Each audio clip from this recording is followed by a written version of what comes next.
I want to thank you for tuning in. Today is the very first episode of Rubberneck Zombies. Hi there. Hi. Nice day, huh? Yeah, finally, right?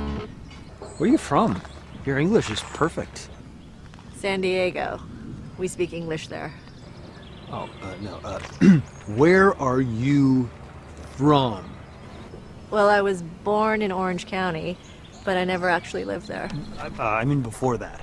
Before I was born. Yeah, where are your people from?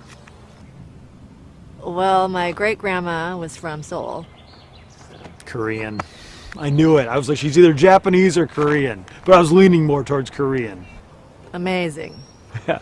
Hamshasina. There's a really good teriyaki barbecue place near my apartment. So I actually really like kimchi. Cool. What about you? Where are you from? San Francisco. But where are you from? Oh, I'm just American. Really? You're Native American? No, just regular American.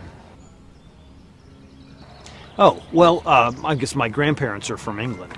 Oh, well... Hello, Governor! What's all this then? Top of the morning to you. Let's get a small tea. Double, toil and trouble. Mind the gap! Beware, Jack the Ripper! Bloody hell! Pip pip! Cheerio! I think your people's fish and chips are amazing. You're weird. Really? I'm weird? Must be a Korean thing. I'd like to start off by saying the fear of living your passionate life is real.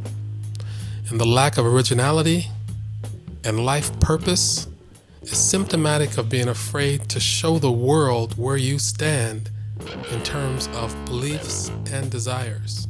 The truth is, some life choices, and probably most, will be opposed by others.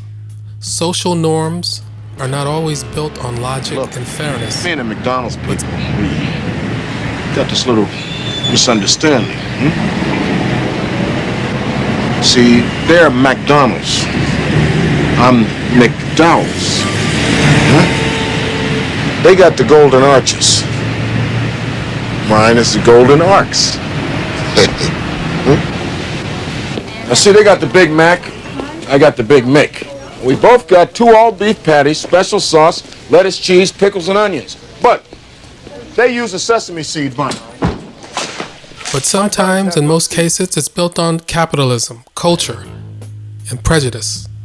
Okay, just to be very clear, the Oxford definition of capitalism: an economic and political system in which a country's trade and industry are controlled by private owners for profit rather than by the state.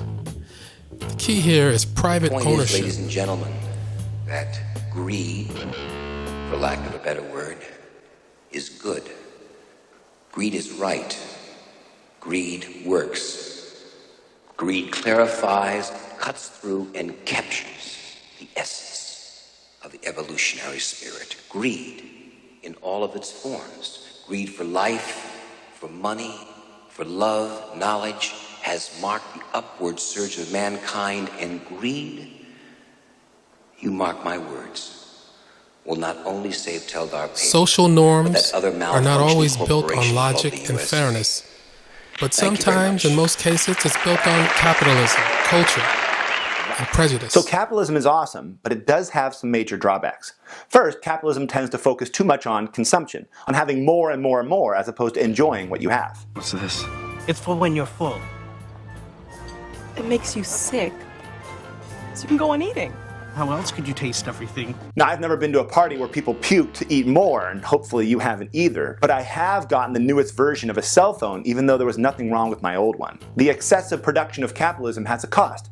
It drains our natural resources, pollutes the environment, and perhaps even worse, it pollutes our minds with the idea of always wanting more. Another problem with capitalism is income inequality. It's easy to feel outraged when you compare the poverty of District 12 with the opulence of the capital, but the shameful thing is that type of inequality exists in the real world today.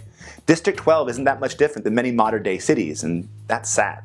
Now, capitalism isn't necessarily to blame. In fact, it's helped millions of people worldwide escape poverty. But the fact that we have really rich people and super poor people means we do have a problem with income inequality. And if we don't address it, the results might not be very pretty.